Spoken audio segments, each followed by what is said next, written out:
Are you ready for the best damn radio show on the planet? Man Hour Nation, rise up.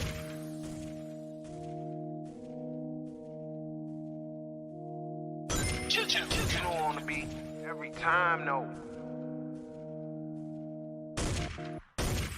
I would like to personally welcome you to Man Hour After Dark. Say that thing. I bring you the host, Mike, Buck, and Cone. You know who's coming to the stage. Sports talk than what you about to hear right here. I second that. Go. You know that it's us when we talking about sports. Giving you facts on the field to the core. Tune in, we need the support. 1 hour too short, then listen some more. On all your stations, not dropping no music. Starts like Adidas, but Nike just do it. Down 4 in the 4th, we go for the win. Michael 2 seconds, we taking it in. Buck, Mike, and Combs, you know what's going on. Man, now we're After Dark, no LA, we the big spark. No 4th and inches won't cut short. Got the best talking, it's all sports. Buzzing more than buzz beaters. We coming live all through your speakers, go.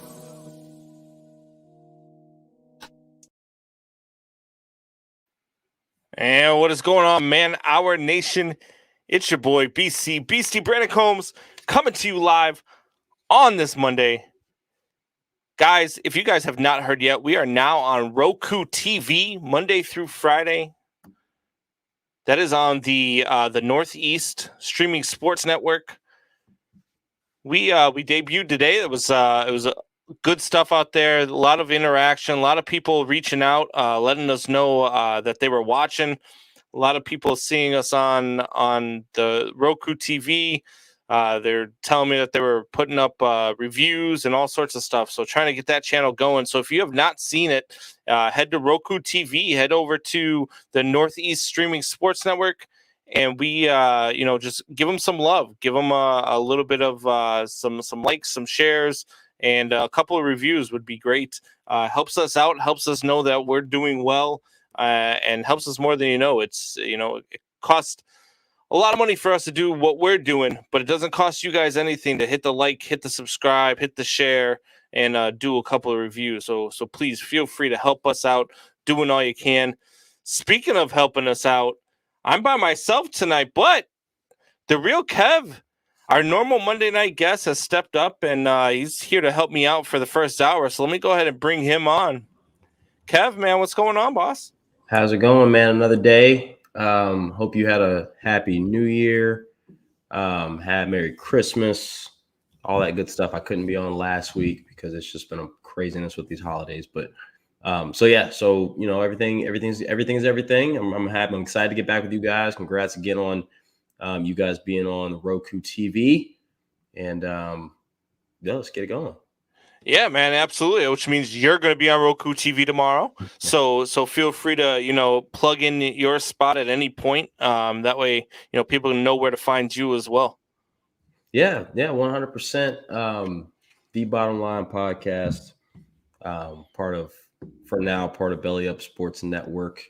At some point, we'll be switching over to Capital Broadcast Company podcast network. But yeah, Apple Podcasts, Spotify, all that good stuff, iHeartRadio, et cetera, et cetera.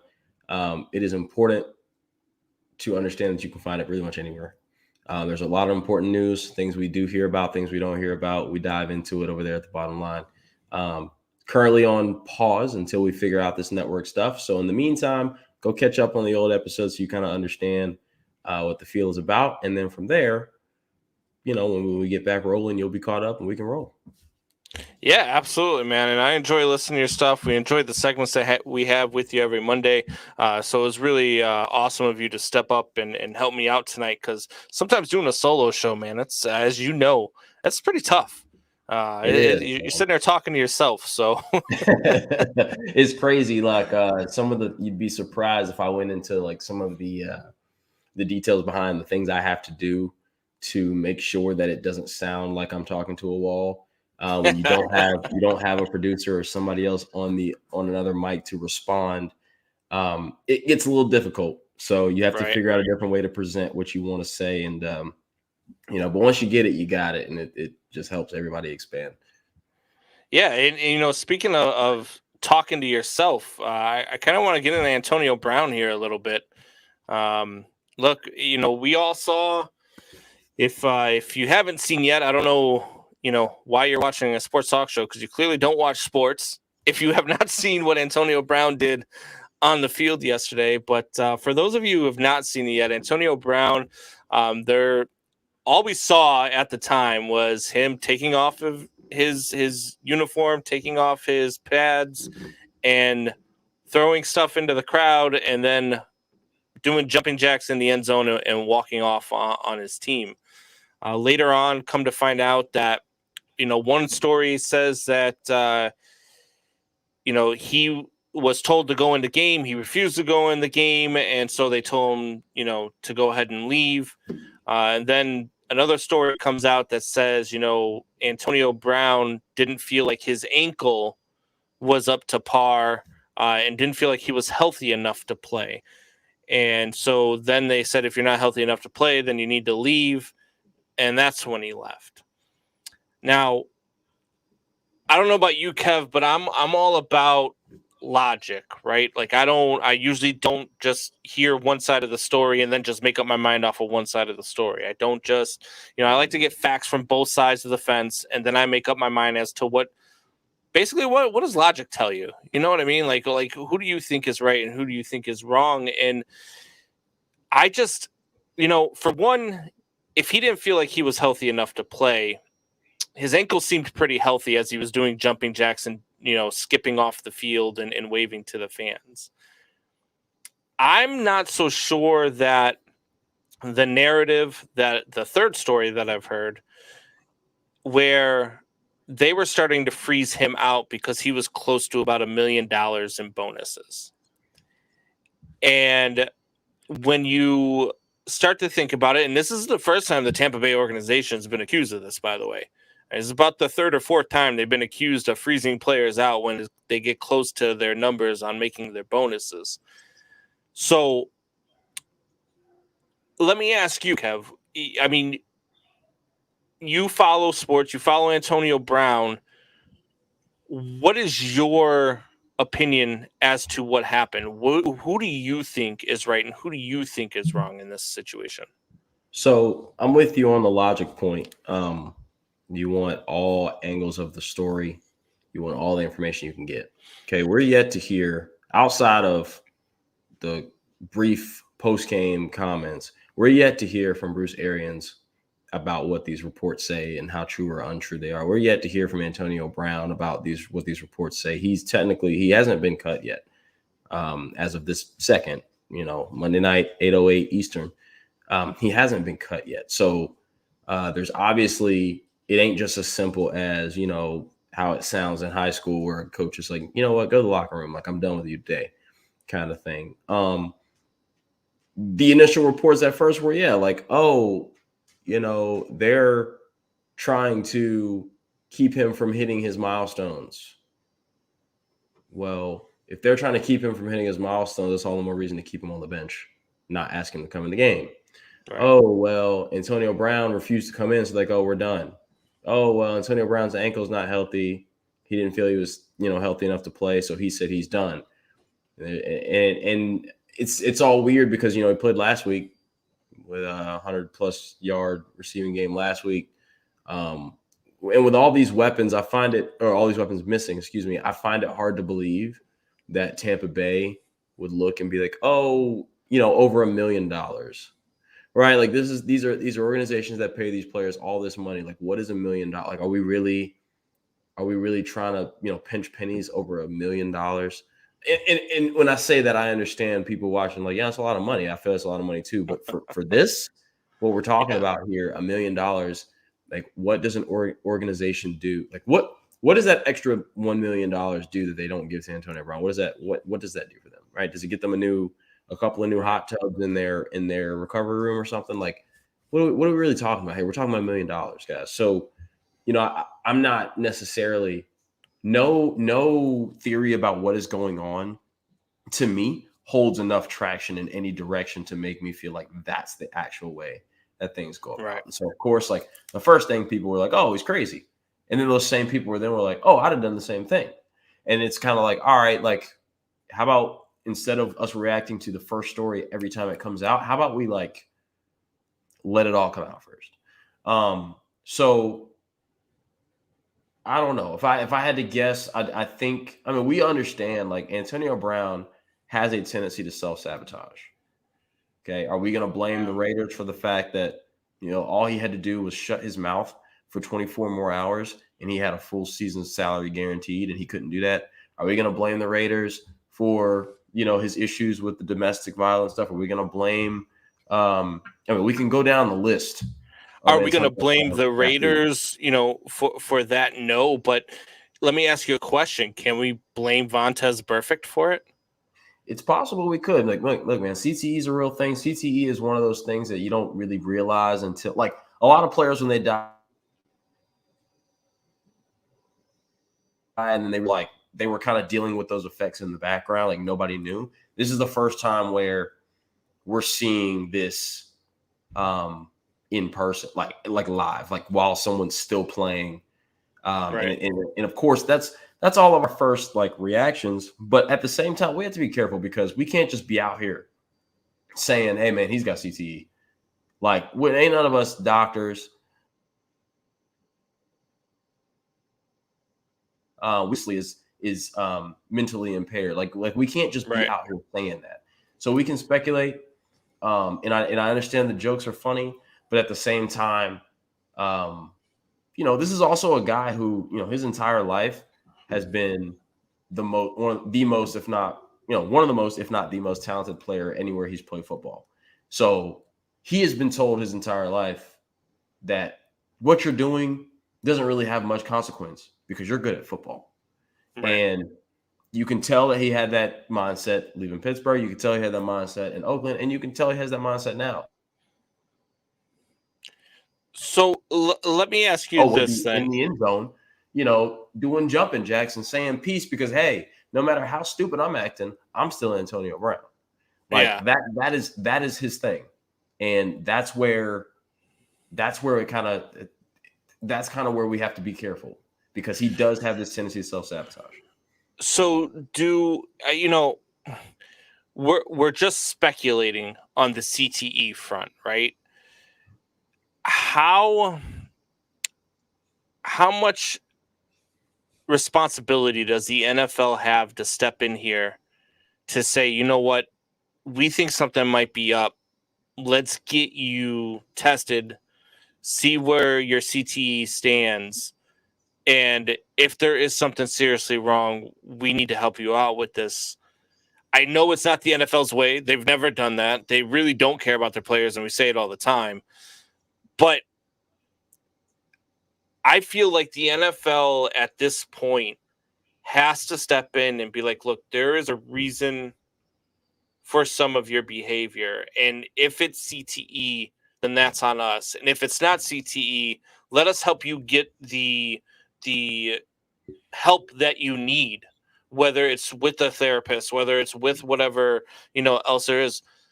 But at least then we know, there's a cause for this man's actions, because you're right. I mean, look, some of the jokes are funny. Like I've seen some of them out there, and I look at some of these memes that the internet is brutal when it comes to this stuff. Sometimes it's funny, sometimes you see stuff like I saw one earlier in the day that said, if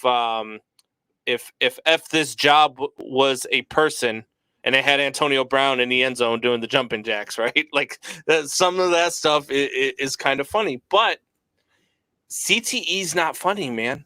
CTE has taken the life of guys that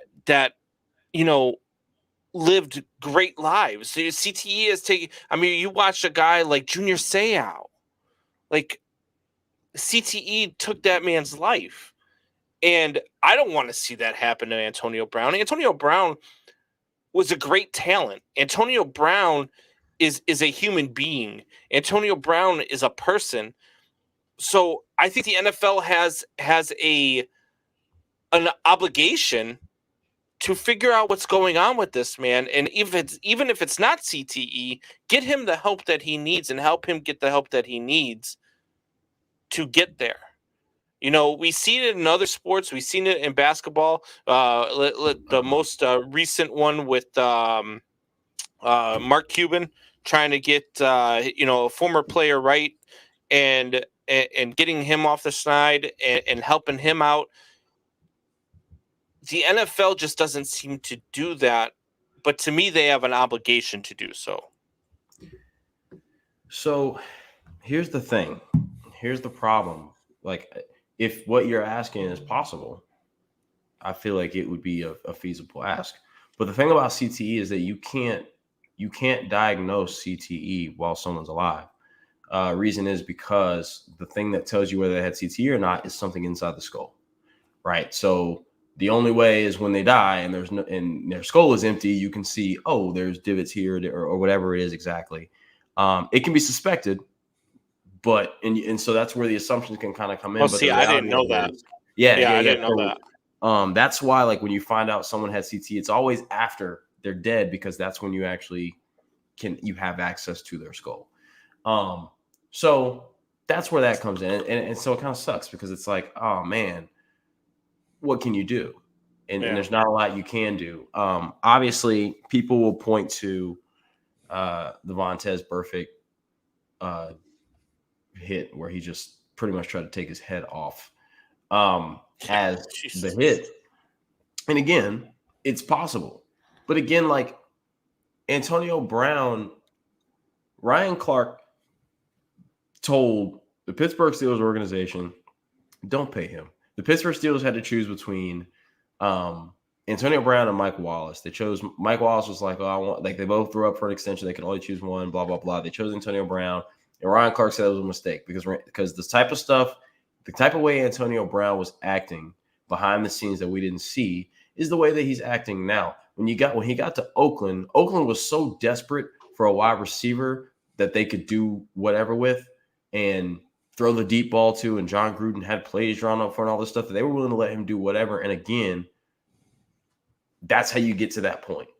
Yeah.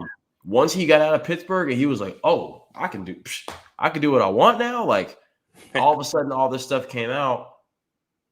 And again, we can say all we want about, oh, CTE this, CTE that, but like, it very well could just be that this is just kind of his entitled nature on top of his childish nature, all mixed together. And I mean, Kyrie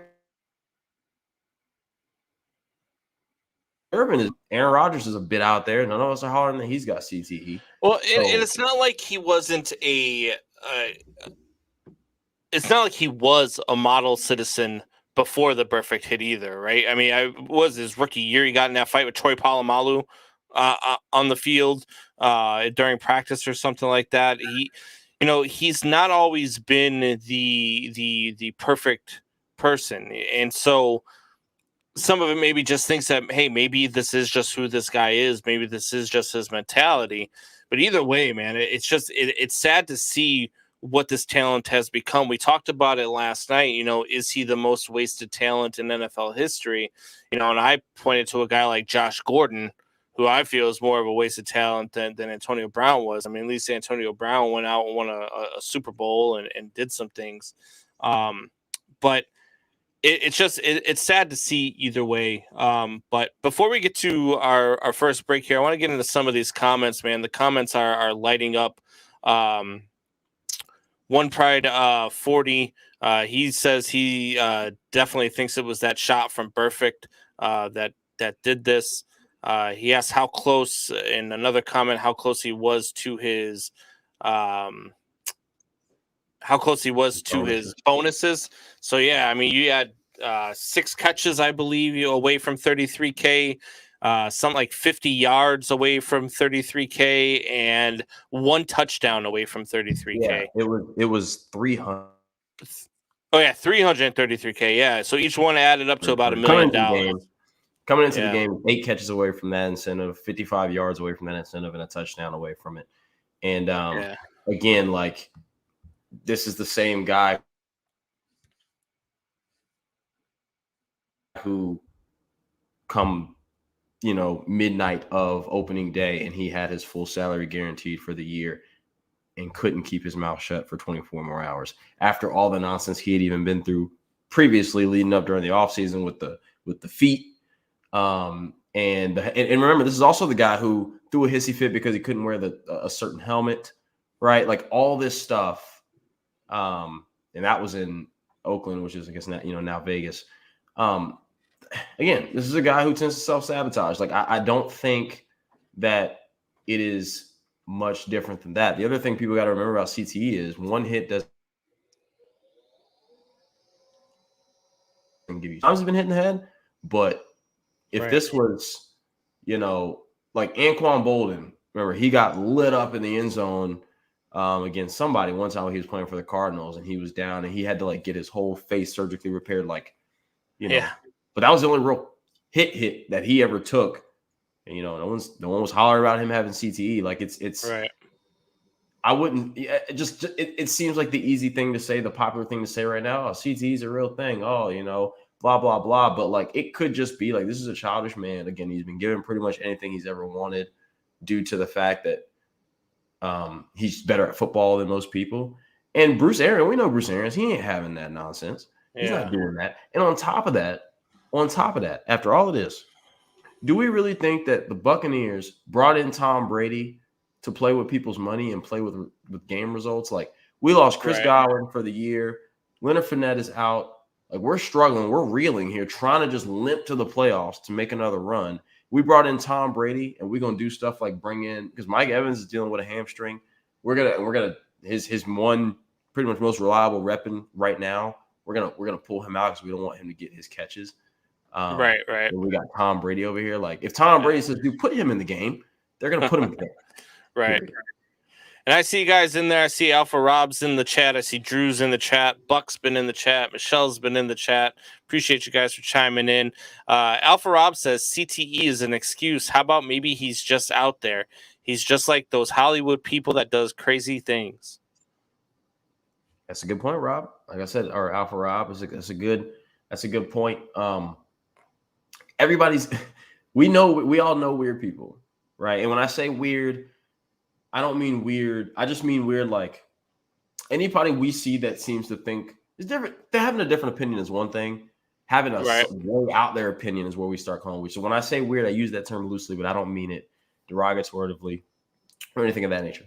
So we all know people who it's like, oh, he's a bit out there. He's a bit extra. He's a bit different.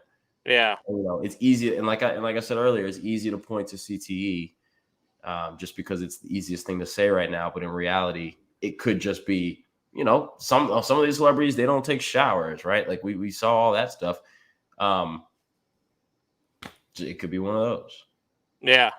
So we're up against the break here. We're going to get to our first break. And when we come back, we're going to get into some stuff that Kev wants to talk about. It's his weekly segment here with The Real Kev. So staying with us, we will be back in 2 minutes.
we are back. It's your boy BC Beastie Brandon Combs, along with the real Kev. All right, Kev, you've got some stuff on your mind. We've already talked about some Antonio Brown. Give me something you want to talk about here. I've been saving this topic strictly for you guys. I've been sitting on this topic for months, saving it for when you're finally on Roku TV and all that good stuff, so we could talk about it, because everybody was all excited when this stuff came out. Everybody was like, oh, finally, they're getting what they deserve, this, that, and the third. This is just fantastic. And I'm here to tell everybody that, in my opinion, it's a bit of a scam. And that is name, image, and likeness for college football players. And just like the being able to be paid on your name, image, and likeness. So let's break it down. Obviously, the rule's been passed now, so you can get sponsorships and get paid, and some guys are really getting paid based on their name, image, and likeness. Obviously, you go play quarterback for Alabama, you go play quarterback for USC out in LA, you go play quarterback for those big schools. You'll probably make more money than a guy playing quarterback for South Carolina State, but nevertheless, everyone has a chance to make money, go get local sponsorships, et cetera, et cetera. And that all sounds great. And I'm not by no means saying that the fact that NIL is a thing is wrong. But what I'm saying is, we let the NCAA, whether it's and I don't even know who exactly the NCAA is. I don't know if it's a committee, if it's a organization or what, but we let the NCAA throw us a smokescreen and let us get excited when in reality they didn't solve what our initial gripe was. Remember, the whole reason why we thought players were getting paid was because the NCAA is making all this money off of these players. These players are the product, right? Yeah, there's ads and there's things like that, so on and so forth. But the players are the product. There's power. Someone once said there's power in the labor, I believe. And there's some truth to that. There's some fiction to that as well. But nevertheless, we were upset because the NCAA makes all this money off of these players and doesn't give any of it back. Right? Mm-hmm. Well, now the NCAA makes all this money off these players, and guess what? They still don't give any of it back. They say, "Oh, you can go get paid from somebody else, right? That local sponsor over there at the local barbecue place can give you as much as they want, but we're still not going to pay you." Let me ask you this: anybody in the chat, anybody, Mike, and you too, what if you worked for me and I said, "Oh, you do this, and what you do directly affects how successful my business is." Okay. The first thing off the top of my head I can think about is a salesman, right? You're selling stuff, so therefore the more you sell, the more money I make, and we need salesmen in order for this business to grow, right? Right. And I'd say, okay, great. You being a salesman, what this does for you for my business is I'm not going to pay you, but the opportunities that you doing a good job will present in the future, a la NFL, are going to be what's going to make this worth it. Okay. And let's just say that was the way it worked. Okay. And then everybody was like, yo, dude, like, mind you, while I'm over here taking it all, you would say, oh, well, that's not fair. You're profiting off of me. And then when I move on, there's going to be more me's to come along and you're going to keep profiting, but there's no guarantee that I actually move on to the next level and make millions, et cetera, et cetera. So you say, I want to get paid for this. And I say, all right, fine. Since you want to get paid, we're based in Chicago. So that go around, people before, I wouldn't let anybody like tip you. If you're a salesman, I wouldn't let anybody tip you. So now you can take tips. Now, if someone says, hey, I want to sponsor you with a car. I want to put you on you're a prominent figure in Chicago. I want to put you on the face of our dealership for the next 3 years while you're here, blah, blah, blah. Go for it. Before I wouldn't let you do it. Now you can do it. But I still don't pay you. No money. I don't make any less money than I was making off of your back today that I did yesterday. The only difference is you're making money off of somebody else. And a lot of times a local business that probably doesn't need to be putting that much money into a college athlete. That's where we're at. The reality of it is the NCAA, they're still snakes, man. They're still snakes, and they wouldn't do anything that doesn't actually benefit them more than it benefits whoever. Now we got the media, we got everybody out here to shut up because these players get paid, and we still actually don't have to. We still don't actually have to pay them. Yeah, but isn't that kind of the way the world works, though? I mean, if let's take my job for example, right? So I am a field supervisor for a construction company, right? And so we have 3 different levels of our operation. We've got the sales level, then we've got the office level, and then we've got the operations level, right? And it starts with the sales. Then, when they're going through everything and they're getting everything ready, that goes to the office to get all the permits and all that stuff. And then it comes to operations where we go out and we actually build the room. Now, the owner of the company isn't actually paying any of these people. The customer is essentially paying these people because that money that they get paid comes out of that contract that they just signed. Like that money that person that customer just put into the company goes towards paying the employees. And when you look at it from any major sports market or any major sports that we have out there, MLB, NFL, NHL, the way that their players get paid are through the NHL, through the owners, and through the endorsement deals. And the way the owners and everything gets paid is through the jersey sales, through the food and beverages that you buy at the stadium, through ticket sales, that type of stuff. So essentially the fans and the consumers are what pay the athletes.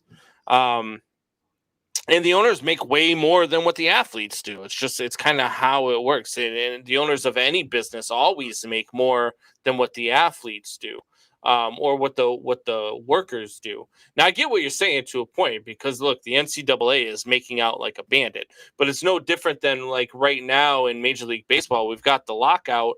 And I'm looking at this, and I've said this all along. The owners make way too much money. When you got a team like the Pittsburgh Pirates, who grossed $1 billion in revenue last year, and they have revenue sharing, yet they only have a $40 million payroll. $1 billion, and they only $40 million of that is going back into the payroll. I mean, it's gross. I keep saying in baseball they need to have a floor before they have a cap. They need to, have a minimum that you have to spend on your talent and put a product out on the field. But we're talking about college football here, and it's kind of the same thing. I mean, look, the NCAA isn't going to relinquish any of its money. I mean, rich people don't get rich by saying, "Hey, look here, let me give you some of my money." They get rich because they keep it all. That's just what they do. And so I think, for us to think that the NCAA was actually going to pay the players, I think would have been a little foolish. I think my entire fight was the fact that they would penalize these kids for taking even a lunch from a coach, or they would penalize the kids for, that are coming from nothing. Like I can't remember who it was. Was it Le'Veon Bell maybe? Or no, it was the kid from Reggie Bush, who took a car and a house for his mom, and they tell you, "Oh, we're going to strip you of the Heisman Trophy." What? Like, stop! If somebody wants to give the man a car and give his mom a house, he earned that. His play earned that. So I don't. I think it's a little bit out there, for us to have wanted the NCAA to pay these players. But I think it's kind of like any sort of, I guess, strike, right? Like baseball right now, they have a strike. The players aren't going to get everything that they want, and the owners aren't going to get anything that they want. They've got to make concessions and meet in the middle. And I think that's kind of where the NCAA and college players were at, was they met in the middle. NCAA was like, you know what? You're right. We shouldn't penalize you for taking all this stuff. Here, go make as much money as you want. Just don't take ours. So, all right. So I will say this. No, that's not. Yes, how you described is the way the world works.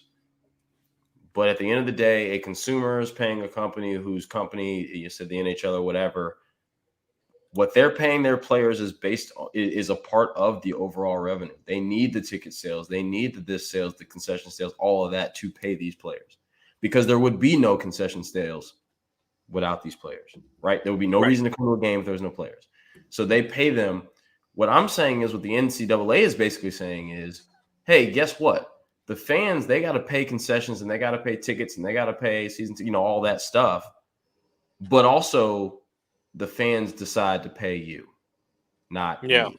That's what I'm saying. So it's almost like, hey, Charlie's Chicago, I don't know what Phillips Philly cheesesteaks in Philadelphia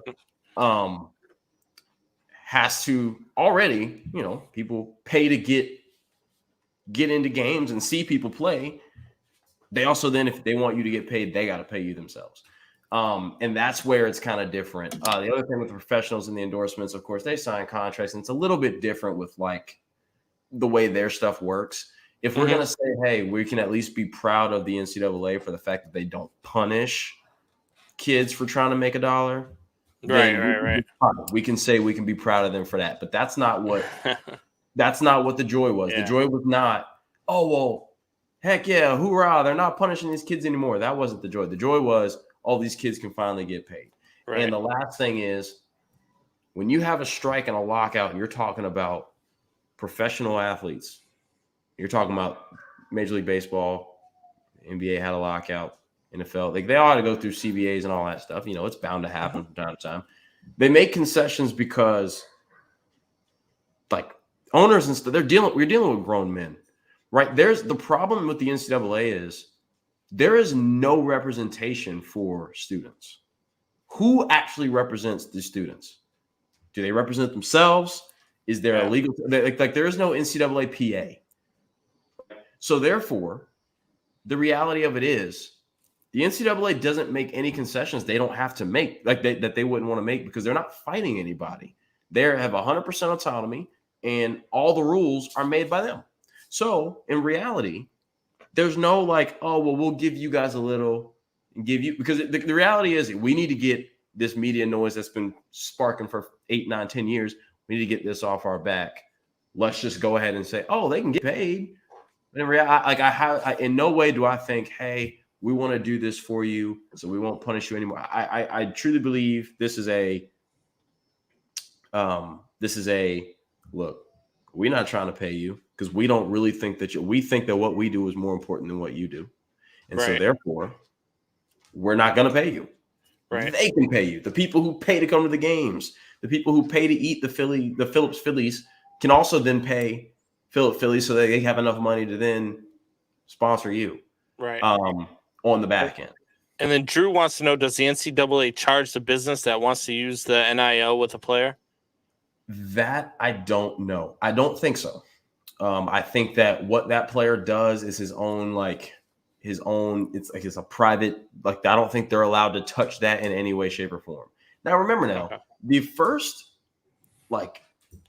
draft of the NIL was all the money's going in a pool, and then it's getting split evenly amongst all college athletes, meaning that the quarterback from Alabama and the quarterbacks from Alabama, USC, UCLA, LSU, Georgia, the top 10 quarterbacks that are going to bring in 35% of this NIL revenue it's all going to be split amongst, and we're not talking about just football players. We're talking about football players, basketball players, baseball players, soccer players, field hockey players. You know what I'm saying? Like, we're talking everything. That was the initial draft. And it was kind of like, all right. Then the next thing was, hey, players can't use it while they're in college. It has to go into a fund that they can't use till after they leave college, which is like they've tried everything they could not to let these guys ride around campus in a Benz. Right. For what? For what? And, one of the things that I've known since, meeting Buck, a little over a year and a half ago now, is he played for K-State.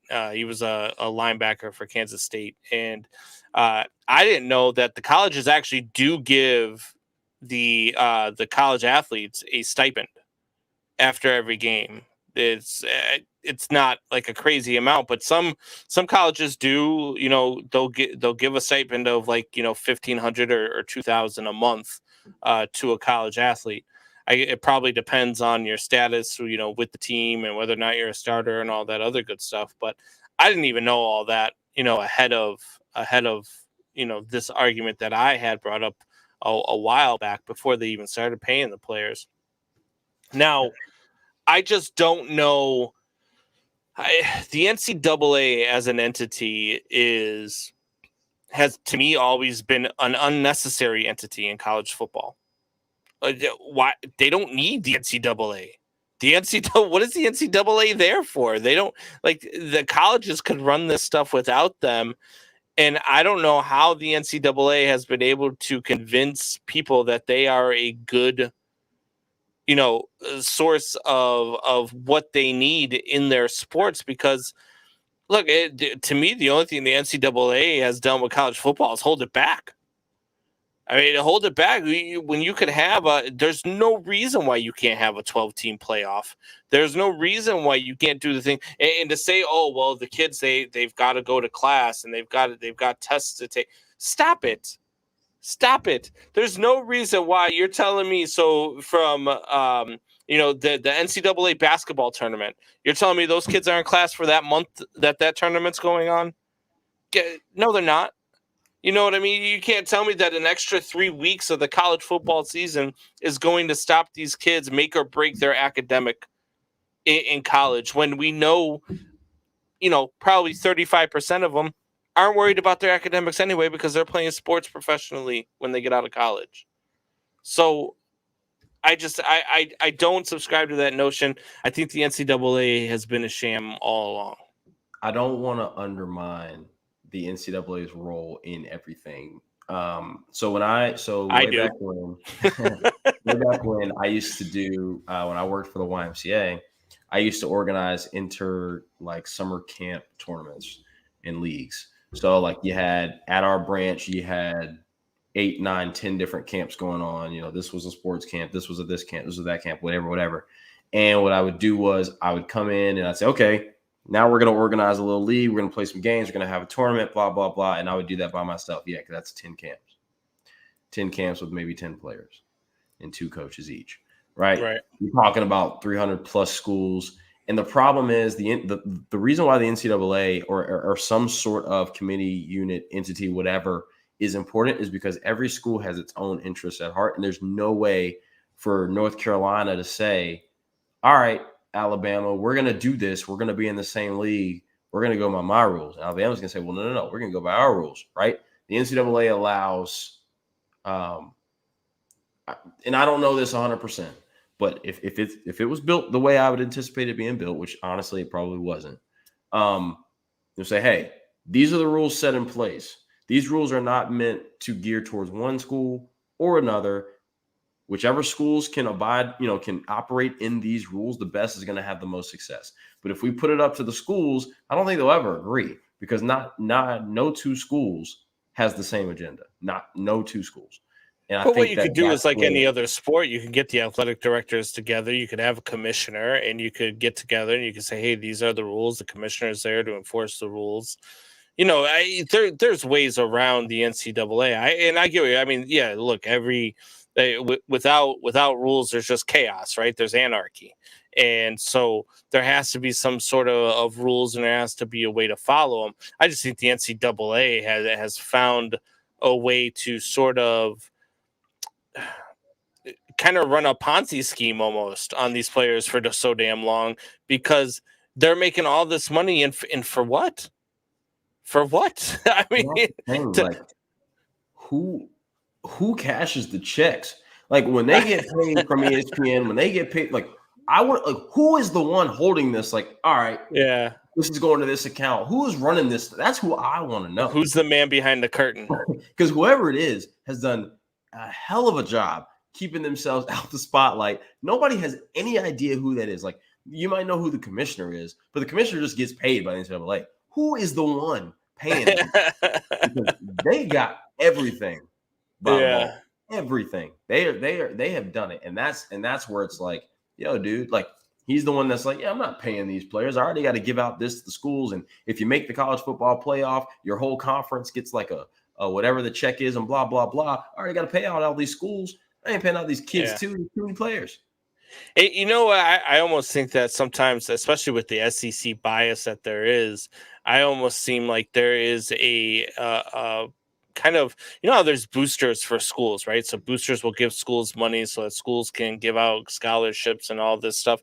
I almost feel like the schools are sort of the boosters for the NCAA, right? Like Alabama's like, hey, look, here's $50 million. Make sure we make the college football playoff every year. Oh, we lost an unranked team this year. All right, we'll only drop it from 1 to 5. So that's wait. We might have to have Georgia play Alabama again in the semifinals. No. Let's switch this up.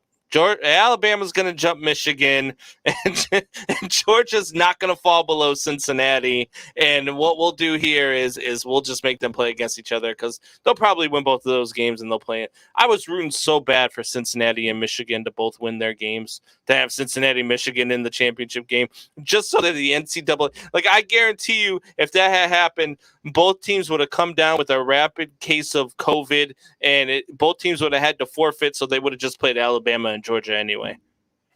Yeah, you're a little bit more of a skeptic than I am when it comes to that stuff. I do want to get to Drew asked another good question regarding the business references. Yeah, I see that. But if the business reference the teams in their ad, does the NCAA have the right to charge them because they don't have permission to use the team in their ads? I saw that earlier too, and that's a really good question because I would assume that they do.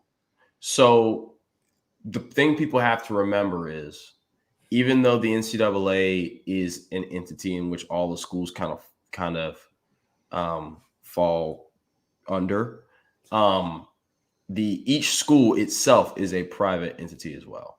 Right. A school is a business, just like an NFL team is a business, and it is a business. So therefore, for instance, if I work for Combs Construction, or let's put it this way, if I work for Combs Drywall, and Combs Drywall is basically, think of the schools as vendors for NCAA, right? So right.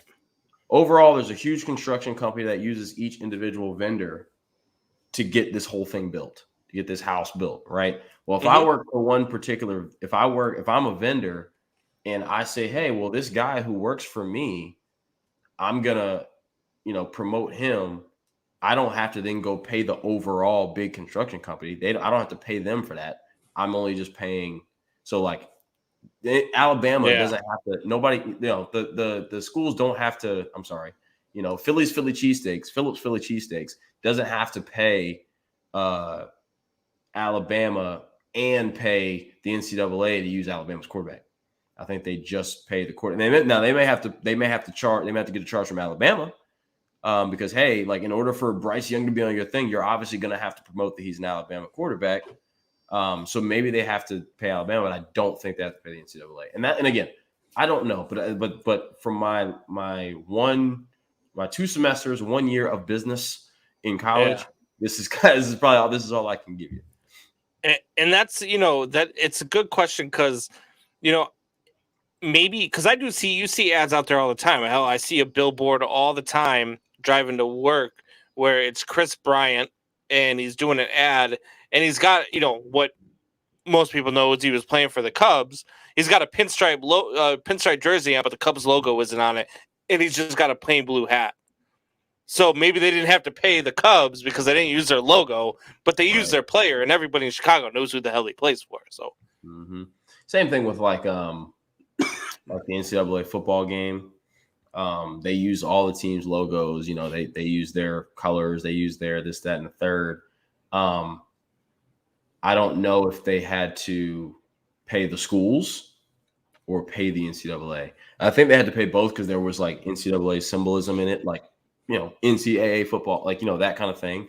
But had it just been, like for who was it? Greasy. Who was it that made his own football? I mean, it wasn't good as far as a game, but it definitely was like college football. Oh God, can I remember it for the life of me? His own video game? Yes. Yeah, that was Greasy. It was Greasy. Yeah, like he didn't have to pay the NCAA because he didn't call it NCAA football. Yeah. He only had like 10 schools. So in that case, we pay the schools. We don't pay the NCAA. And it was It terrible. could very well be a loophole that they're either setting up or that might already be set up again. We might be completely missing something that someone from legal might be able to look at us and be like, nope, actually, but that's why I'll never forget. I played an old Nintendo game back in the 90s. It was called Bases Loaded. And each team was the team that you would expect them to be, except one letter was changed out in their names. And every player, their first initial in their first name was their first initial in their last name. So they just switched them around. So like Andre Dawson was Dodre Nawson. And it was like, you're like, what did they just did this so they could get around paying people for Yeah, it was that's just to show you they'll do, and that's not just the NCAA. People do whatever they can to save $1. Businesses will do whatever they can to save $1, and they will do what they can not to pay people for their likeness. And this is a prime example. This is what they did. They said, well, we ain't gonna pay them, but to get y'all to shut up, they can pay them. And everybody fell for it, and it's just unfortunate to see. I mean, but what are you gonna do? I mean, I hope I don't get like hunt down by whoever for shedding light on this. But yeah, I mean, it's just one of those things that it's unfortunate. I mean, it's fortunate. Is it progress? Is a step in the right direction? Maybe, but it is still something as opposed to what it was before, which was nothing. Did you have another subject you wanted to touch on? I mean, Joe Burrow's that dude. Joe, yeah, he is. Joe Burrow is that dude, and he's I picked him up. I'm in a dynasty fantasy football league, and I picked him up, and I think it's funny. Have you seen the two pictures that he took in the locker room? The first picture is him and two black Bengals players, and the next one is him and two white Bengals players, and how his like pose and demeanor and everything is completely different. No, if you haven't seen it, definitely go look at it on Twitter. It's just funny. It's not something that I'm like thinking too deep into. It's just hilarious. So definitely guys check that out. But yeah, man, that was it. I think what we should do is we should really try to see if we can find someone who knows a lot about the legalities of this NCAA stuff to like talk with us about this, because as we talked about it, I got more interesting, and as Drew asked great questions, I got more interested in the answers to those questions. And so I think that like that is a challenge that we should take on, especially if we're gonna do the draft, unless you're not going, because you know how that is. Yeah, no, I'm going. I don't care what the wife says. I'll sleep on the couch for a month if I have to. I'm going to Vegas. I hear that. So yeah, so that's all I really had. I don't know when your next break is scheduled, but we got a minute here. I just want to go through the comments real quick. We had one Pride 40 wanted to know if we thought that Chubb was going to have a good night on the ground tonight. I always think Nick Chubb's going to have a good night on the ground, and especially against the Steelers defense that struggles against the run. So I think you'll be all right with your fantasy matchup. I assume I hope you're in the finals. I really hope you don't have a championship on the final week. I always hate those, man. I'd leave that fantasy league quick. My finals happened last week. So, but yeah, no, I think you'll be good with Chubb. He's always solid. Here's a quick little update. Nick Chubb, 3 carries, 34 yards. He busted out a 32-yarder. Baker Mayfield, 1 for 7, 20 yards. So yeah, it's going to be a Chubb night. Yeah. And if you need him to get 20 points, if he can get a touchdown on the board, I think he'll get it. Yeah, I'm watching it in the background here. They're punt after punt. They're through the first quarter, 0-0. But I got a lot of things going on here, Kev. We got I'm going to do some Bears talk here in a little bit. I'm going to talk some baseball tonight. But thanks for joining me. Thanks for hanging out and shooting the shit with me, so to speak. And let everybody know again where they can find you. The Bottom Line Podcast. If you want to follow me, we can talk about all this stuff. I'm out there on the tweets on the Bluebirds, at the real Kev _0, Instagram at the real _Kev0. The Bottom Line Podcast. We don't do as much action on the Twitter account of it, but it's at the bottom _pod, POD. And then, of course, like I said, you find the podcast wherever you get your podcast, guys. Apple Podcasts, Spotify, iHeartRadio, Odyssey, just all of it. It's everywhere. You can't miss it. Belly Up Sports Network for now. Capital Broadcast Network, probably a little bit later on.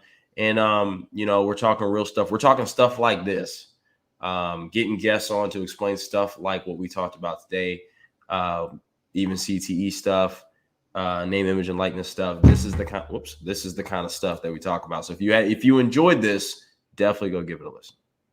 Well, I enjoyed it, Kev. It was always good to have you on. We always have good conversation when you're on, man. I appreciate it. We're going to see you next week. Absolutely. See you next week. All right, man. Have a good one. All right, guys. So we are going to get to another break. And when we come back, I want to talk a little bit about my Chicago Bears. Are they going to fire Nagy and Pace? They better fire Nagy and Pace. Stay with me. We'll be back 2 minutes.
What is going on? I am back. It's your boy BC, Beastie Brandon Combs, coming to you live on the Man Hour here on YouTube. For all those that are watching this on Tuesday morning on the Northeast Streaming Sports Network on Roku TV, you guys can also find us live every Sunday through Thursday, 8 a.m. or 8 p.m. to 10 p.m. Eastern Standard Time. We are live. You guys could interact. That's how you get your names up here on the screen, like you'll see. As One Pride 40 says, all his players got hurt, especially at wide receiver in his fantasy football league. Well, One Pride, I too am in a dynasty league. My running backs are CMC, King Henry.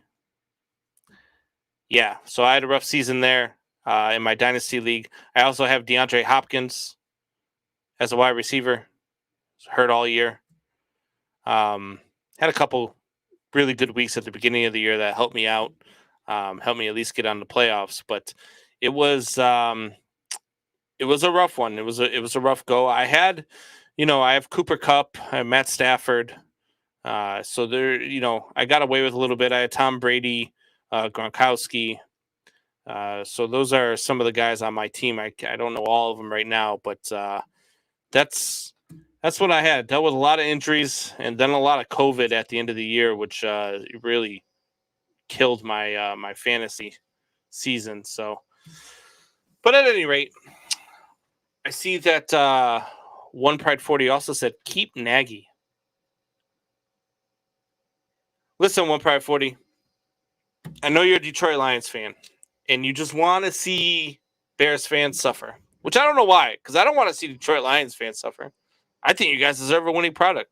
I think it's horrible what you guys have been through. But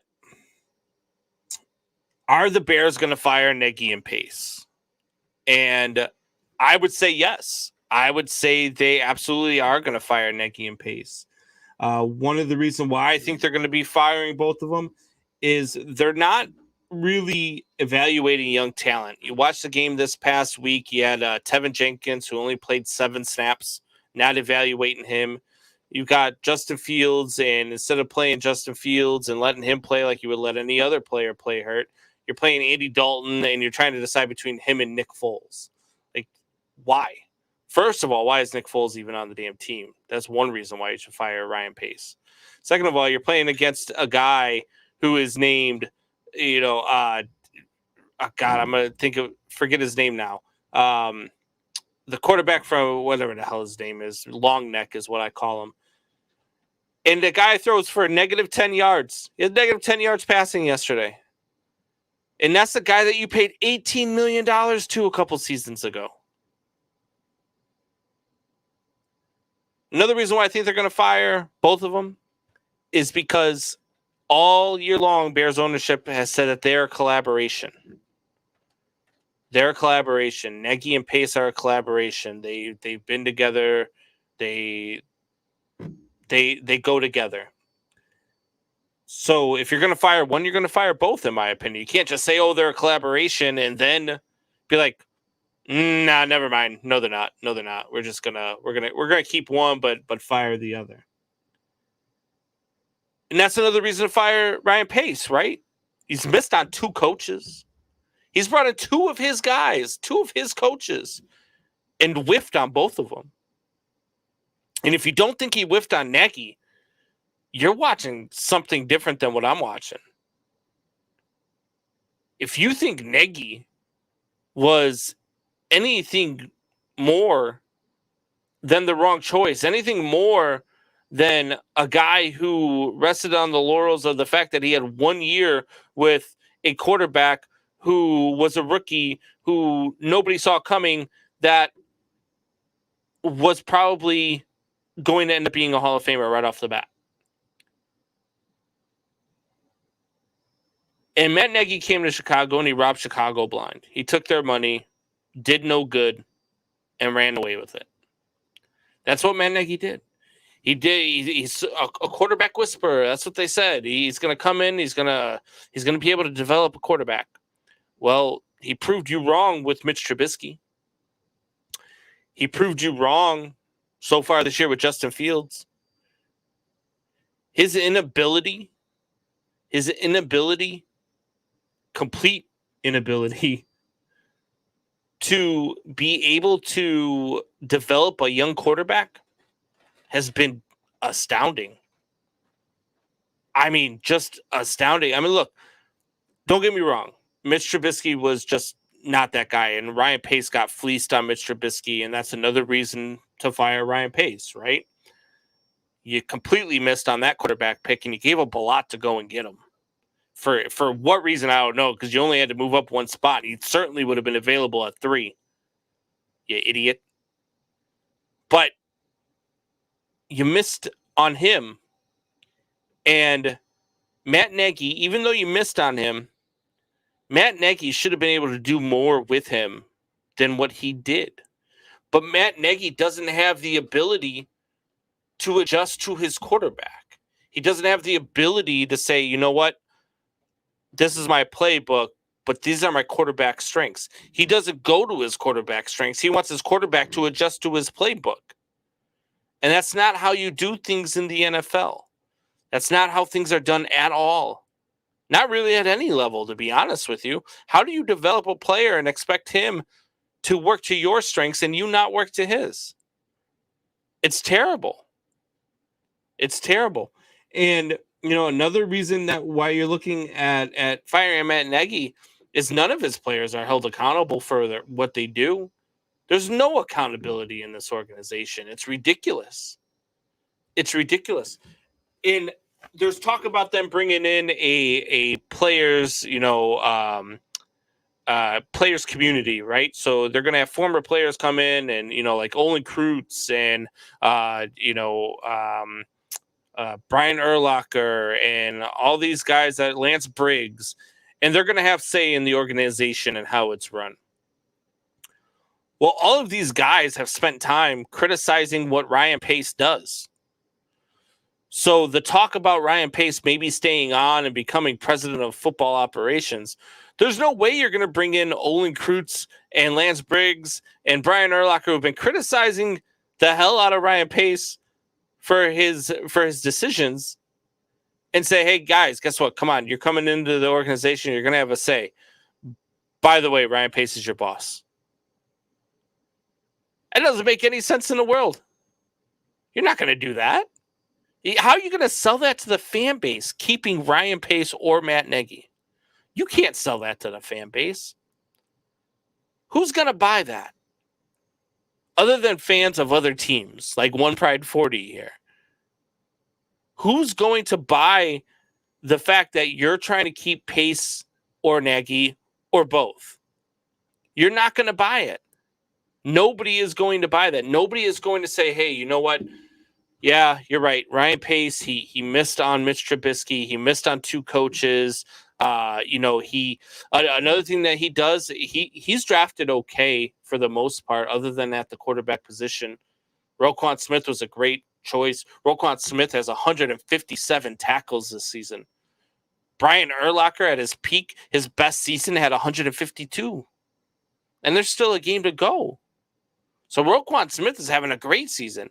Ryan Pace has actually drafted somewhat well.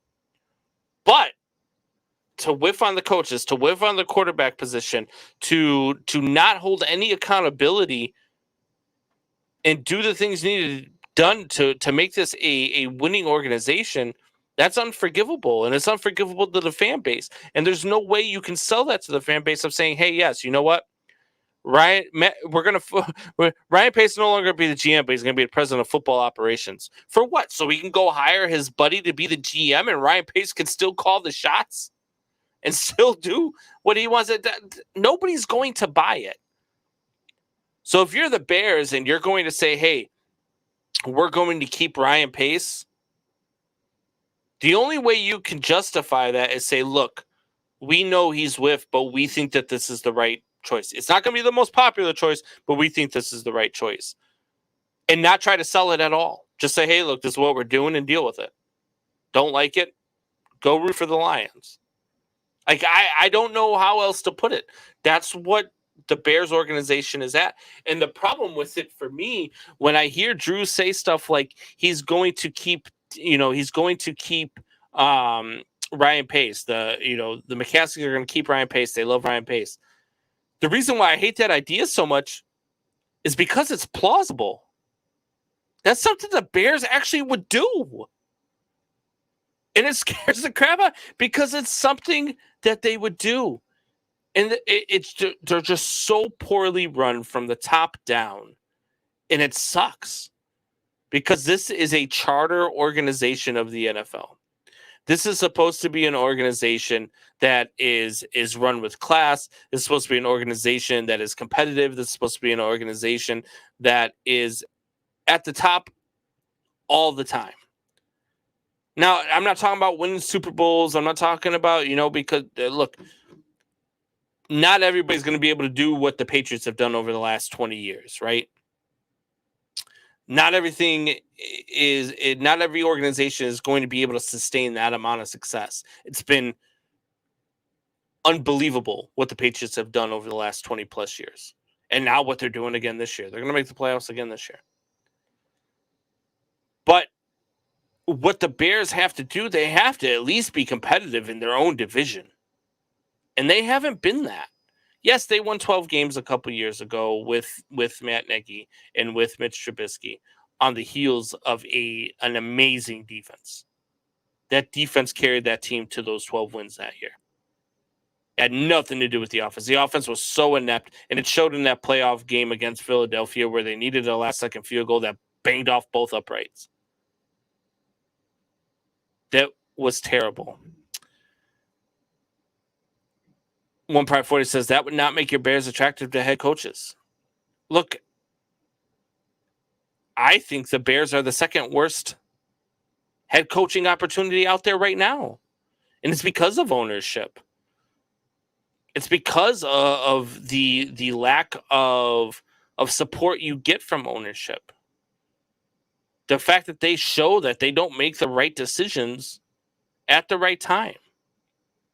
If I'm a head coach and I'm looking at other organizations other than the Jacksonville Jaguars, because to hell with going there, they're probably the worst place to go. But I mean, hell, if I'm looking at a place like Carolina, if I'm looking at a place like a lot of people now are talking about maybe John Harbaugh being out in Baltimore. If I'm looking at a place like, does Mike Tomlin decide to stay in Pittsburgh or does he leave? Some other, like anywhere else really other than Jacksonville, I'm going before I go to the Bears. And they need to get somebody in. They need to bring in a general manager who knows how to hire, who knows how to build an organization. Like I talk about it all the time when we watch them on Monday Night Football. But we've got to go out and get a guy who knows what the hell they're talking about. A guy who can go out and get an offensive quarterback to come in and show Justin Fields the ropes. And Alpha Rob says the Bears have to get the quarterback situation right. I don't know how it's going to take Fields time to develop. Look, Fields is an extremely smart quarterback.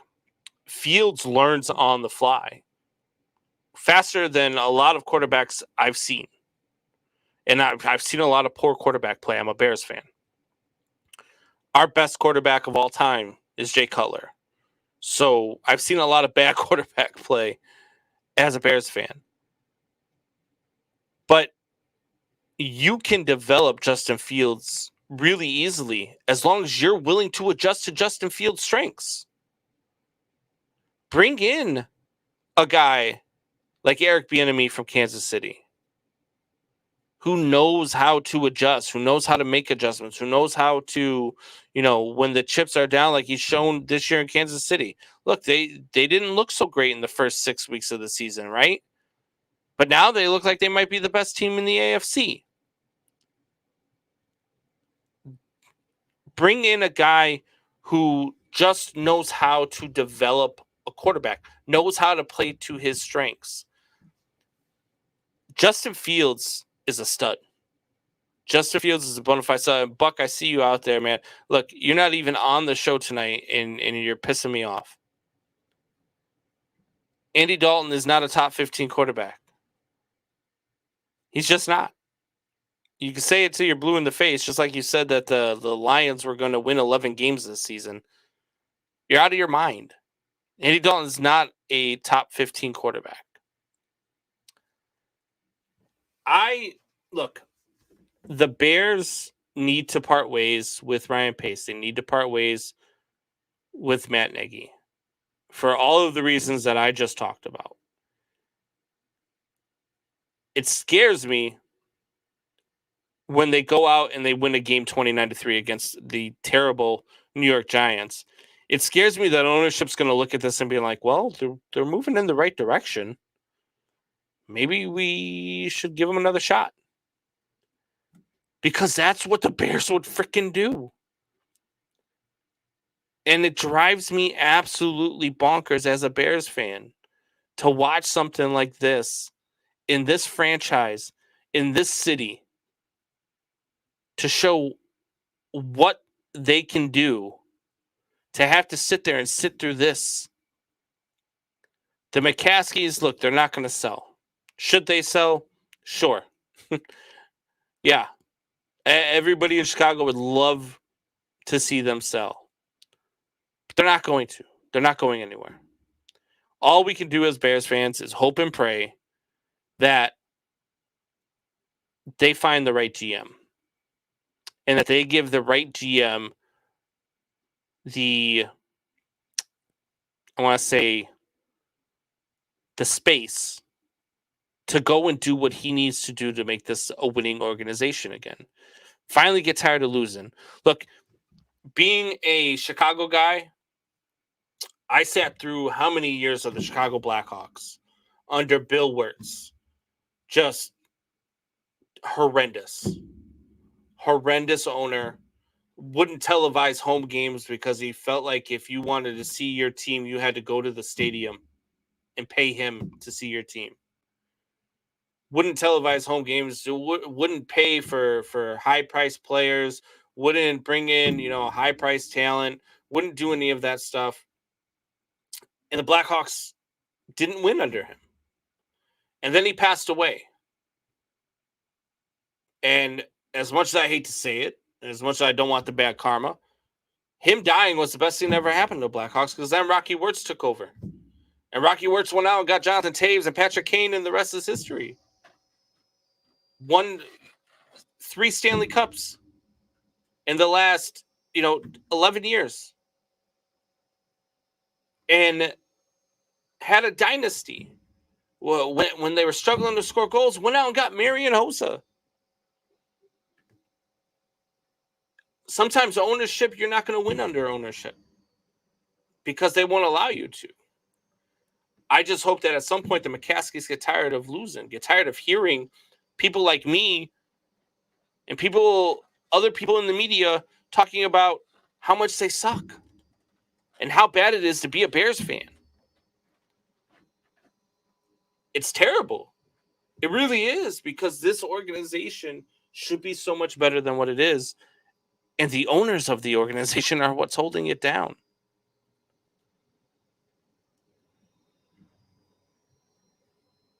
One Pride 40 says, you guys sound like Lions fans. He also says, Buck is a jinx. Buck says they will win at least 8 next year. Oh, God. Alpha Rob says, I know what you mean, Combs, about knowing and watching bad quarterbacks. As a Bills fan, you're right. You have to start with a GM that knows what they're doing. Alpha Rob, you had Jim Kelly. Yeah, Jim Kelly. He took you to 4 Super Bowls. I mean, he's a Hall of Famer. Who do the Bears have? At least you had Jim Kelly. I mean, what do the Bears get to say? Our greatest quarterback was Jay Cutler. Smoking Jay. It's terrible. It's unbelievable how bad it's been. But we're going to get to another break. And when we come back, we'll talk a little bit of baseball with you guys. Let's talk about this lockout. Kind of educate you guys as to what the lockout is about. Let you know how long it's going to last. Let you know what to expect. We're also going to do Combs' eye test. We'll get to comments too. Anything you guys want to talk about, feel free to hit me up in the chat. We'll talk about anything you guys want to talk about. We'll be back. Give me 2 minutes.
are back.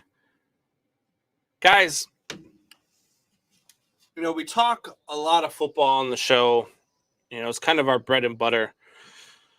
I'm a baseball guy. I love the game of baseball. One of the things that's really been kind of bugging me has been the lockout, right? Because I haven't been able to watch MLB Network, watch the hot stove. There were no winter meetings, no crazy signings, trying to figure out who's going where. And I started talking about it, and people were like, well, what exactly is the lockout all about? And so, just so you guys know, the biggest part of the lockout right now is economics, right? Players feel with emergence of analytics within front offices that fewer and fewer second and third tier players are getting paid when they finally become free agents, because they have to wait 6 years to become a free agent. By that time, most of these guys who are getting in the league when they're 24 are already 30. And because of the analytics, they're not getting paid like they would have in their prime. So players want to be paid earlier, to have a new collective bargaining system or some sort of higher paid contracts for rookies. I'm kind of with that. Look, a lot of people talk about, they get paid too much, or they're this or they're that. I think that MLB needs to have a salary floor. I think MLB needs to force teams to be competitive. Force a team like the Pittsburgh Pirates, who only have a $40 million payroll but grossed over $1 billion last year,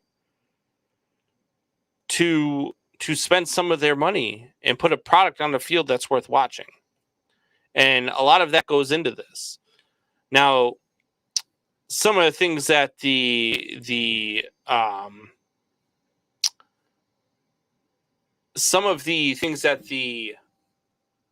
MLB is looking for is stuff like expanded postseason. They want to have 14 teams make the playoffs with creative attempt to incentivize the winning.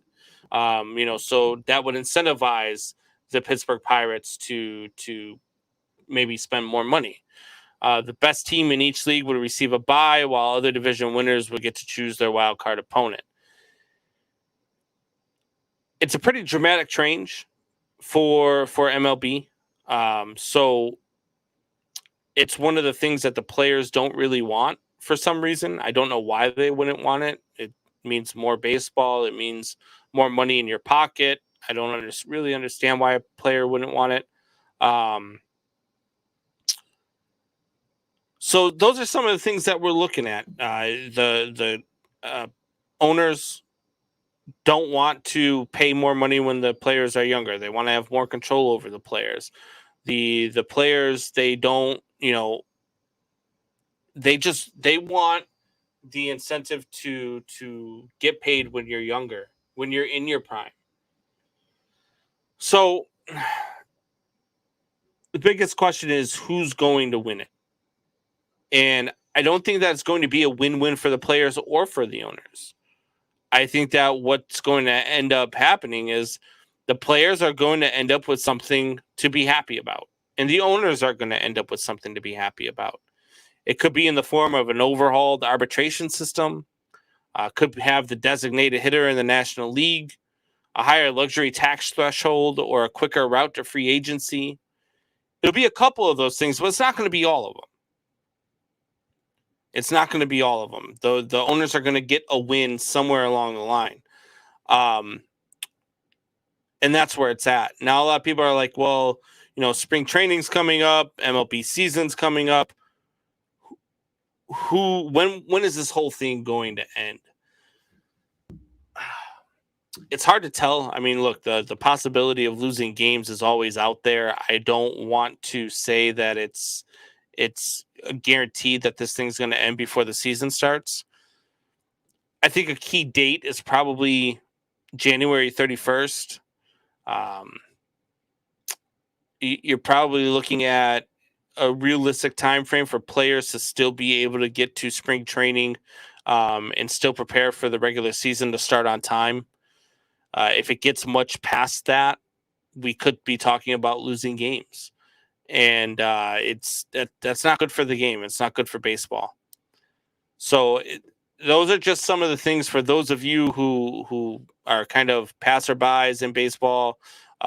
Maybe you like the game, but you don't love the game, or you don't watch as often. That's what's going on right now with baseball and with its lockout. And hopefully at some point here, we get a little bit closer to an end. So let's get to some comments here.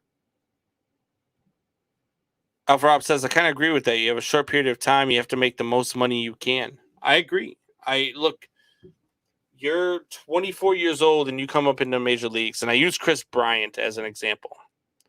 Chris Bryant was 24 and they held him back from starting spring training, which he was murdering the ball in spring training. I mean, the guy was hitting, I think he was hitting like over 500 in spring training.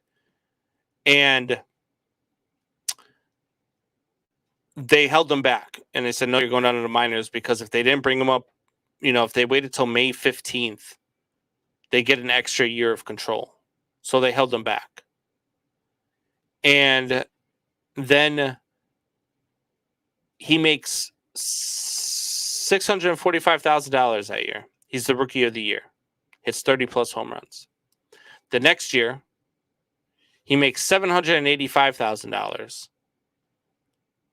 And he wins the MVP, and the Cubs win the World Series, breaking a 108-year drought.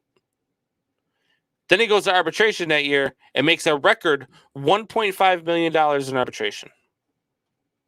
For a guy who just won the MVP and helped you end a 108-year drought, he had to settle for $1.5 million. It's crazy to me. And now he's dealing with all sorts of injuries. I've come out and I've said, look, the guy, he's got injuries. I'm not paying him what I would pay a guy like we're looking over there, Nolan Arenado. I'm not going to pay him the same that I would that guy. So they should get that concession. They should be able to make more money early. One Pride 40 says football is greater than baseball. I disagree. Highly disagree. I know that's what you guys come here for, though. So we'll back off some of the baseball talk. We'll get back into the football talk here. As One Pride 40 says, Baker is going to screw me over in fantasy football. Yes, he is. That's what Baker Mayfield does best. Wants to know who's better, Goff or Mayfield. Ooh. I'm going to go with Baker Mayfield on this one. I think that Jared Goff is just... I think his ceiling is lower than Baker Mayfield's. I think with Baker Mayfield, you at least have a chance to win football games. And I don't get the same feeling with Jared Goff. I just don't. I think that Jared Goff is a quarterback that, look, when your Lions made that trade, One Pride, Matt Stafford for Jared Goff, I laughed because you gave up a guy who was a great quarterback. I think Matt Stafford's a great quarterback, and I think he's shown it in LA. The problem with Baker Mayfield is that I think he tries to do too much when the game's on the line. He tries to force the ball into some tight spots. He tries to do too much to help his team win. There's a lot of pressure on him there in Cleveland, right? Because this is a Cleveland Browns fan base that is just starving for a winning team. And every year, people are picking them to win the Super Bowl. I don't know why nobody's learned yet. But every year, they pick somebody up in free agency. They're like, that's going to be what puts them over the edge. And every year, they're the same 7-9, 7-10, 8-10, 8-9, whatever you want to, however many games they're playing now. They're the same team every year. When you look at a guy like Joe Burrows and what he's doing Joe Burrow, I always put an S on the end of his name. You look at a guy like Joe Burrow and what he's doing in Cincinnati. That's what Cleveland fans expected out of Baker Mayfield. And Cincinnati's going to be good for a long time. Cincinnati is going to be good for a very long time. And what Joe Burrow is doing there is what they thought Baker Mayfield should be doing in Cleveland. And they're right. He should be doing that in Cleveland. He's got enough weapons. He should be doing that in Cleveland. But if you're asking me if you put Jared Goff on the Lions, which he is on the Lions, or you put Baker Mayfield on this year's Lions, I think that the Lions with Baker Mayfield are actually probably a 7 or 8 win team. So that's where I'm at with Baker Mayfield. I think he's a very good quarterback. He's just not a great quarterback. Alpha Rob says, baseball has to make certain teams spend money. I agree. Drew says, Baker Mayfield panics and forces it. He does that a lot. Absolutely 110%. 2 firsts and a third. Yeah. And Jared Goff. I mean, the Rams have a chance to win the Super Bowl this year with the quarterback that you traded. They didn't have that same opportunity with Jared Goff. I know they went to a Super Bowl a couple years ago with him, but they weren't going to win that Super Bowl. Jared Goff isn't that guy. It looks like there won't be a lot of head coaching vacancies like there was last year. I think there's going to be a few more than you would think. Would you be surprised, 1/40, if John Harbaugh gets let go? After some of the decisions that he's made over there in Baltimore over the last couple of weeks? Going for 2-point conversions instead of trying to take it to overtime? Being a guy who, while yes, it does take a lot of guts to make that call to go for 2 instead of forcing overtime, when you lose, it looks like a horrible call. Now, granted, if you win, we're probably praising you for it. Wow, that's a really gutsy call and it pays off. Not all of us would. I would probably be more realistic. Like, man, I still don't know how he makes that call. But it didn't pay off, though. And that's what costs you a head coaching job. The fact that you lost the division after starting out 8-3, and you lost the division to the Cincinnati Bengals, that's going to be a hard pill to swallow.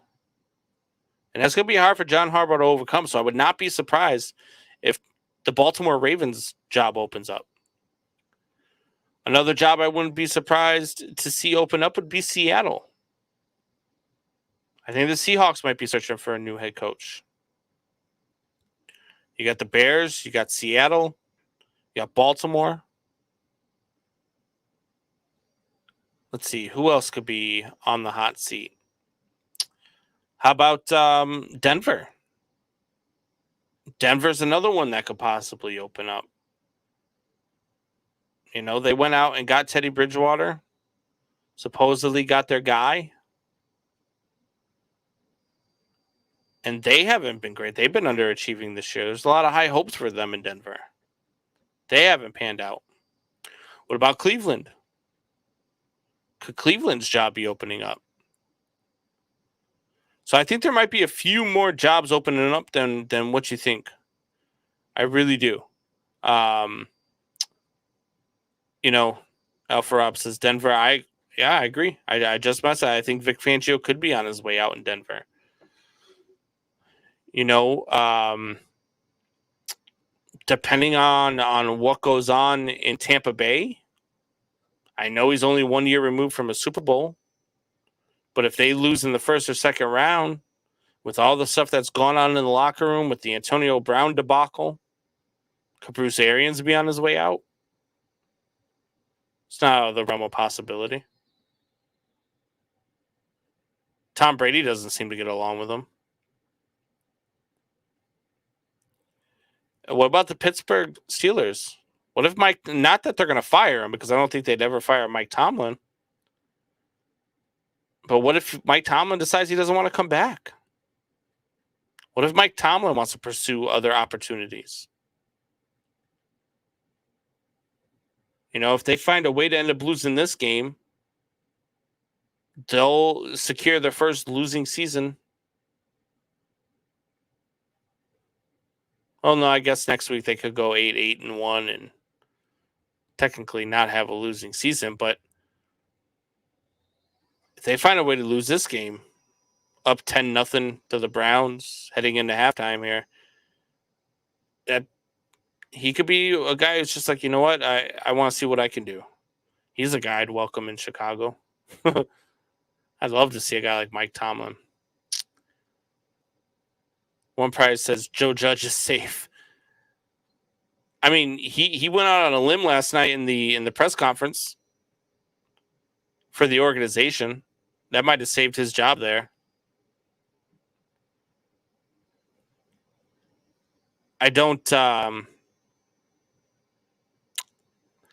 know that Joe Judge is the answer, but you know what else you can do? You're gonna. You see, there might not be a whole lot of vacancies. Let's start talking about where we think some coaches might go. A surprise that a lot of people might not see coming. We talked about him a little bit last night, about Jason Garrett to Jacksonville. Mr. Clappy himself, a guy who any owner knows he'll do what the owner says. That's all he did when he was in Dallas. Why not Jason Garrett in Jacksonville? See what he can do to develop a team, a very young team, a pretty talented team too. I think they missed at quarterback. I think they have a bust in quarterback. But maybe him to Jacksonville. I like Eric Bieniemy to Chicago. I've been saying that for a long time. Drew says, I don't know any team that wouldn't hire Tom. I agree. If Tomlin became available, every team in the league would halt their head coach search until he got hired. He would be able to interview with any team in the league he wanted to. There might even be some teams that interview him that still have a head coach. So I agree. I don't know. Look, the Steelers would definitely keep Mike Tomlin. They're not going to let him go. I'm saying, what if Mike Tomlin walks away?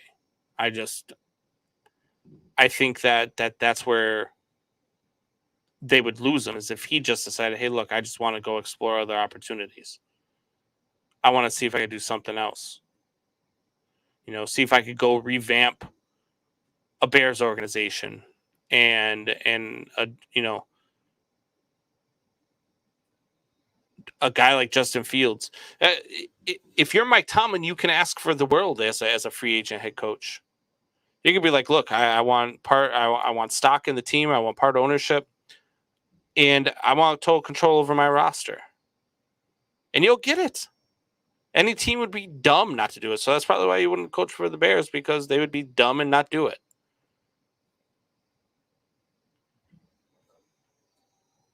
Alpha Rob says, speaking of bust, how about Tua?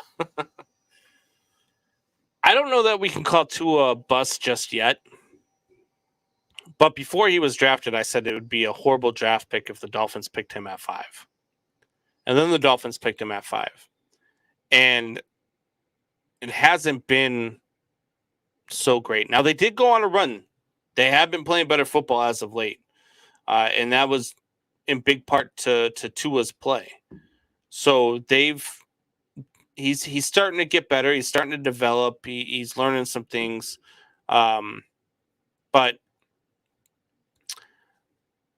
I don't necessarily call Tua a bust just yet. But like I said, and I said this before the draft this year, I said Trevor Lawrence to me is closer to Ryan Leaf than he is Tom Brady. And people laughed at me. So I don't know what you're looking at. I don't know what you're seeing. And what did he do in his rookie year? He went out and put up Ryan Leaf type numbers. Actually, I think he exceeded Ryan Leaf's numbers in a bad way.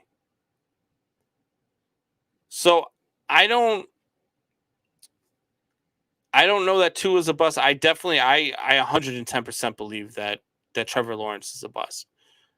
I didn't think his game was going to translate well into the NFL. I think he was a college quarterback.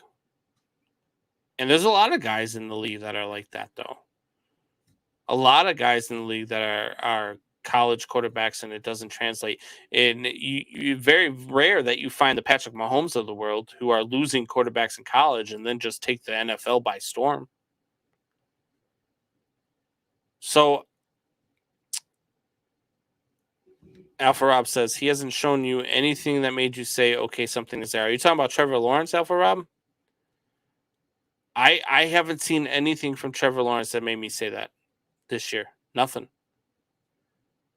I don't believe in Trevor Lawrence. I've watched him play. He doesn't make the right reads.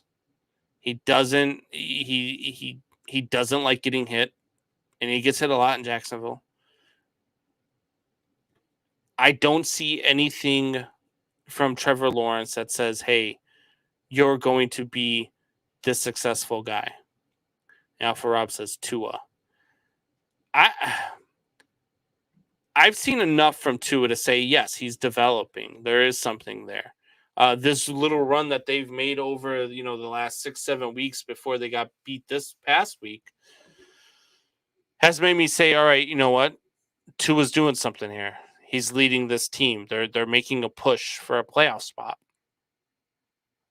So there is something there in Tua. He is developing. He is going on that run. He is able to will his team to win. He does find a way to win when he needs to. So, yes, I do believe that Tua is going to be a serviceable starting quarterback in the NFL.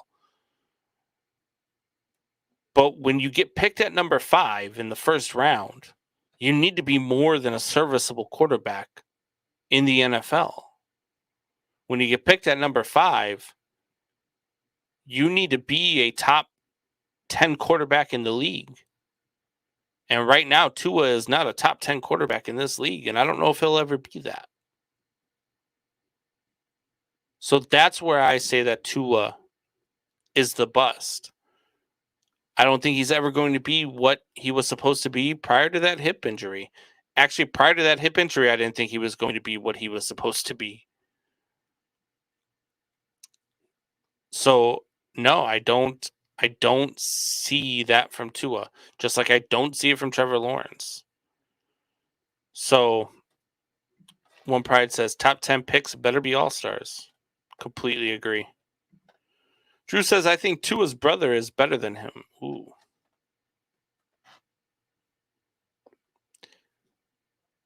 I don't think so.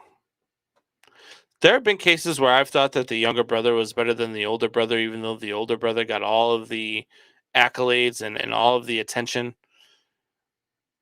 I remember Michael Vick was playing, and his brother was at Virginia Tech, and I thought his brother was a better quarterback. Granted, he was stupid and made a whole lot of mistakes, more than his brother even did, and never materialized in anything. But I thought Michael Vick's brother was going to be better than him. Some people can make the argument that Eli Manning is a better quarterback than Peyton Manning was. I mean, prior to going to Denver, Peyton Manning only had that one Super Bowl. That one Super Bowl in which the Bears kind of gifted it to him by deciding to play a zone defense in the second half. So there is an argument for Eli Manning to be better than Peyton Manning. But I don't know that you're going to get that with Tua and his brother. Alpha Rob says Tua looks small and thin with an average arm and speed. Yeah, he is small. Tua is small. That's been the knock on him since he was in college. It's the knock I had on him. I said he's too small to play in the NFL, and I know we have small quarterbacks that play in the NFL and play well. You look at Russell Wilson. You look at Kyler Murray. But Tua doesn't have those tangibles. Tua doesn't have the abilities of a Russell Wilson or a Kyler Murray. He's not fast enough, doesn't have a strong enough arm, and really doesn't have enough of a quarterback presence. So I agree. I agree with your assessment there, Alpha Rob.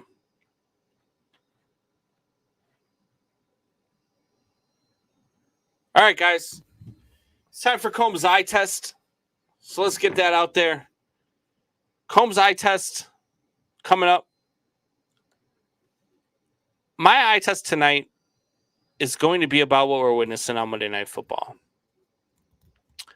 It's about the charade that is Big Ben right now. And I like Big Ben. I've been a fan of Big Ben for a long time. Look, regardless of his shaky off the field issues that he's had, Big Ben as a quarterback has been fun to watch his entire career. He moves very well for a big guy, does all that stuff. But the guy refuses to come out and say that he's retiring. The guy refuses to come out and say that he's done and this is his last game in Pittsburgh, even though they're putting on this parade like this is his last game in Pittsburgh. Why not just come out and say it? Why not just come out and say, look, this is going to be my last game. I'm retiring at the end of the year. Thank you to the fans. I appreciate everything. Thank you to all my teammates. I love you guys. Blah, blah, blah, blah, blah. But instead, he's kind of leaving everything on tilt. Everything on tilt. And I don't understand why he just doesn't come out and say it. And why he doesn't come out and say it is because he wants the attention. He wants the publicity. He wants everybody to come out and say, oh, are you leaving? Oh, Big Ben, don't go. Come back. Stay. I think he's going to pull Brett Favre. Everybody's going to think he's leaving. And he's going to continuously come back. He's going to keep the organization on tilt until whenever it is, April, May, right before the draft, and say, yep, never mind, I'm coming back. I think that's what we're going to have here. Big Ben is going to pull a Brett Favre. But at any rate, I digress. Drew? Possibly. But we don't know. We weren't there. So, it is the end of the night. It is time for me to say goodbye. To all those watching on Roku TV, join us tonight live on YouTube, on Facebook.